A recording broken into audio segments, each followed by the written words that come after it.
מגומי קדמויקאווה. אני מיפן, באתי לישראל בגיל 15, כשהייתי בכיתה י'.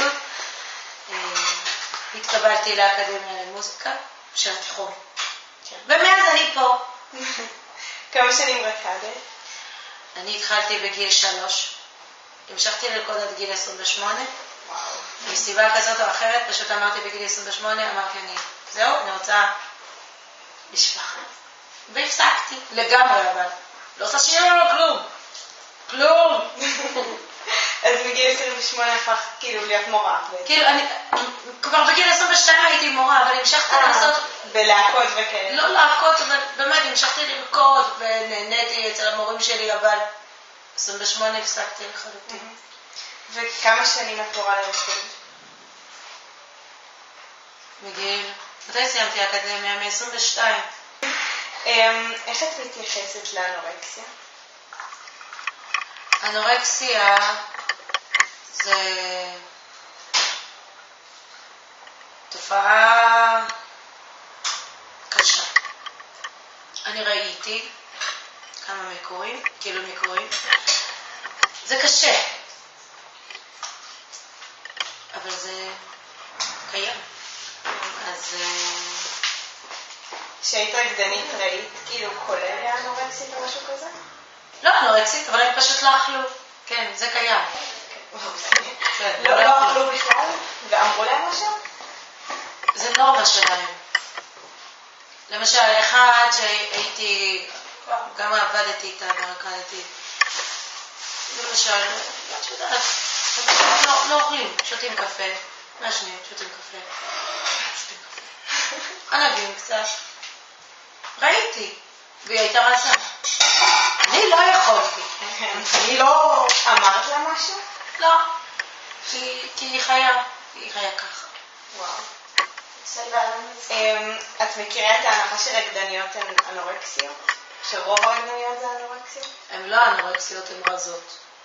יש הבדל בין להיות מקצוענים רזים ולהיות חולת אנורקסית. ככה אני חושבת. לא, אבל השאלה פה אם את מכירה את זה שבציבור מניחים את זה, שיש סטריאוטיפ. ציבור חושבים שכן. אני חושבת שכן, כי כולם רזות. אבל זה לא נכון. כאילו, לדעתי זה לא נכון.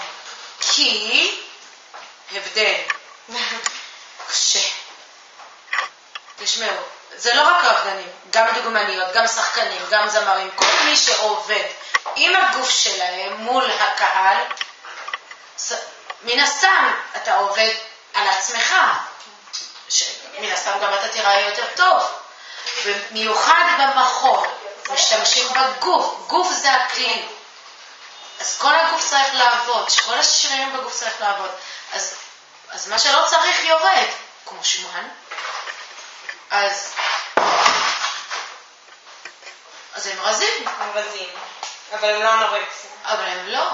אם תסתכלו טוב, אצלנו זה, כן, יש שרירים, זה לא מה שמעל העצמות יש רק אור וזהו. ככה אי אפשר גם להחזיק מעמד לרקוד. אז הם חייבים כאילו בעצם לאכול כדי לאכול. הם אוכלים. יש גם הנחה שרקדניות הן בולמיות, לא רק אנורקסיות? בולמיות. אני בטוחה שיש גם כאלה, אבל לא כולם, לא כל הרקדניות, זה סטריאוטיפ. זה לא יכול להיות, כי אם אתה אוכל ומקיא, לא יהיה לך כוח לרקוד. לרקוד זה המון, זה דורש המון כוח. אם אין אוכל בגוף, אתה מסוחרר, אתה לא יכול לרקוד. לימדת פעם רקדנית אנורקסית? תלמידה אנורקסית, כן. ואת גילית את זה? היא סיפרה לי. היא באה מיוזמתה לספר? היא סיפרה לי את זה. ומה עשית? קודם כל שאלתי אותה אם זה בסדר לרקוד. לא שאלתי אותה למה היא עושה את זה, כי זה לא נשמע לי הגיוני לשאול אותה.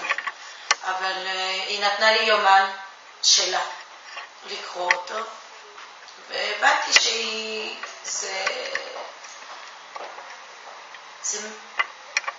איך אומרים, איזה מלחמה בתוכה, משהו נורא קשה, דימוי עצמי שלה היה מאוד נמוך, היא נורא סבלה, ותאמינו לי, היא הייתה רזה. היא לא הייתה שמנה? בכלל, לא, היא תמיד הייתה ככה. אני זוכרת שהיא כתבה ביומן,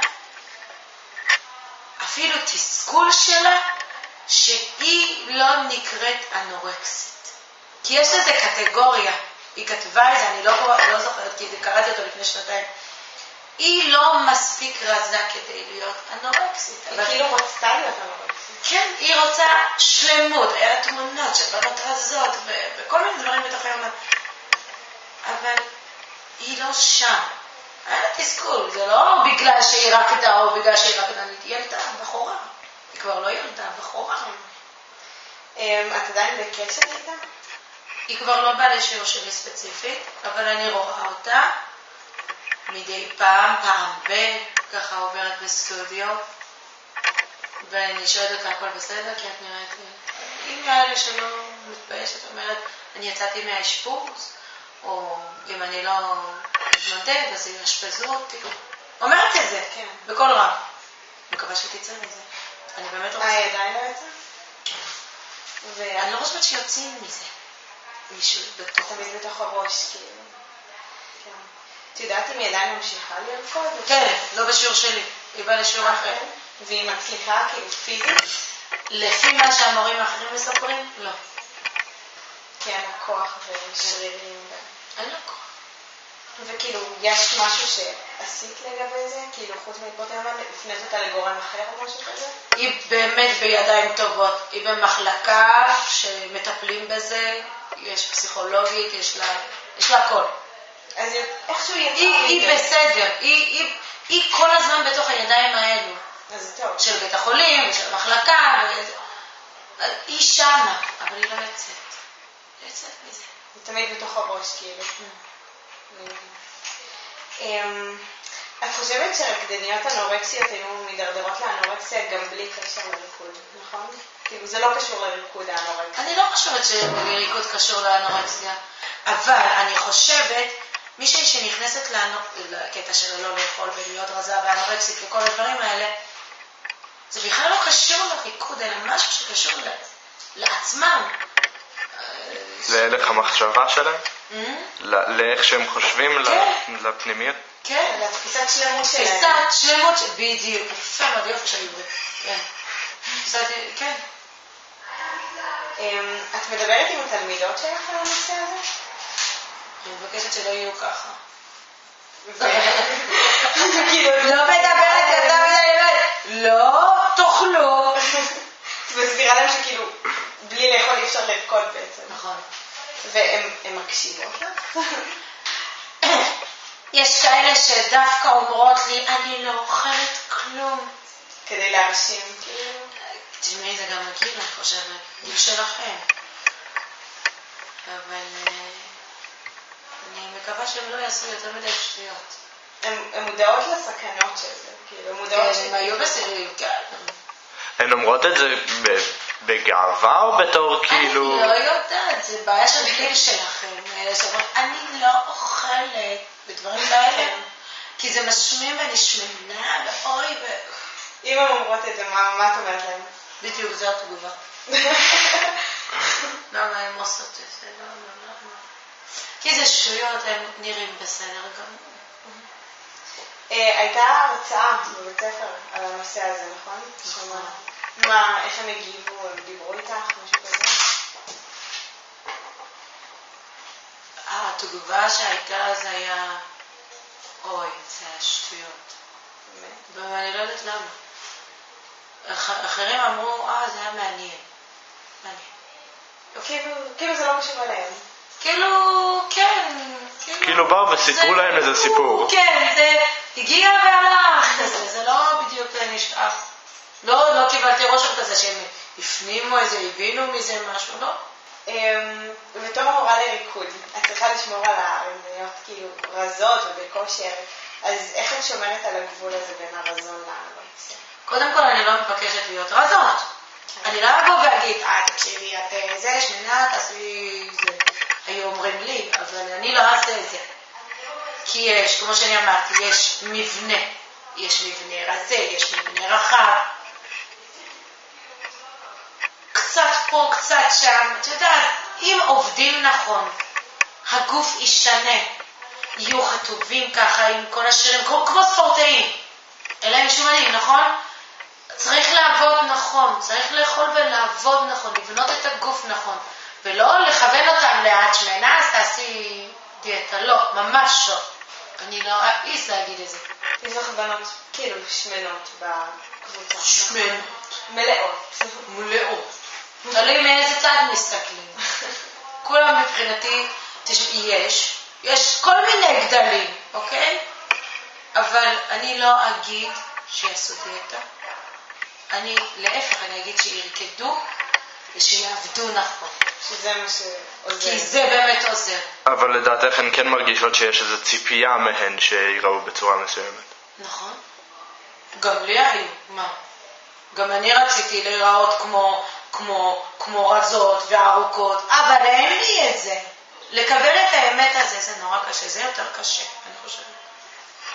הן מתוסכלות מזה, אז נכון? יכול להיות. אני יכולה להגיד על עצמי, אני מאוד רציתי יפנית ככה, רזה וגבוהה, אבל אין לי את זה. מה דעת לך ביטויים אומנותיים, נגיד ספרים, מחזות, ציורים, שמקשרים ריקוד ולאנורקסיה? יש סרטים שמקשרים את לאנורקסיה, לא? כן, גם. גם. יש מלא דברים, מחזות. תשמעו, זה יכול להיות נכון, אבל זה יכול גם להכניס את האנשים שלא מכירים את העולם הזה לסתם פחד וחרדה. שהבת שלי לא תהיה אנורקסית, אני לא רוצה שהיא תרקוד. כאילו לא, מה קשור? מה קשור? מה קשור? מה היית רוצה להדגיש או להגיד בנושא הזה לאנשים שכאילו חושבים, שיש להם את הסטריאוטיפ הזה, שהרקדניות הן אנורקסיות? קודם כל, אנחנו בשנת 2013, לא רק רקדניות כאלו מופיעות על הבמה עכשיו. במיוחד בישראל. אני חושבת, זה מה שיפה בישראל, זה שלא דווקא בנות רזות וארוכות וזה מופיעים על הבמה. כולם יכולים לרקוד. יופי של ריקוד לא נובע רק מהגוף הרזה, אני חושבת. מה שיש לך מבפנים, או מה שיש לך מבפנים, יוצא דרך התנועה וזה עושה אותך רקדן נפלא. אז הסתכלו על מה שבאמת הרקדן רוצה להראות, ולא רק את הגוף, לא רק את החיצוניות. כן, תודה, אני חושבת. תודה רבה. תודה רבה. תודה רבה.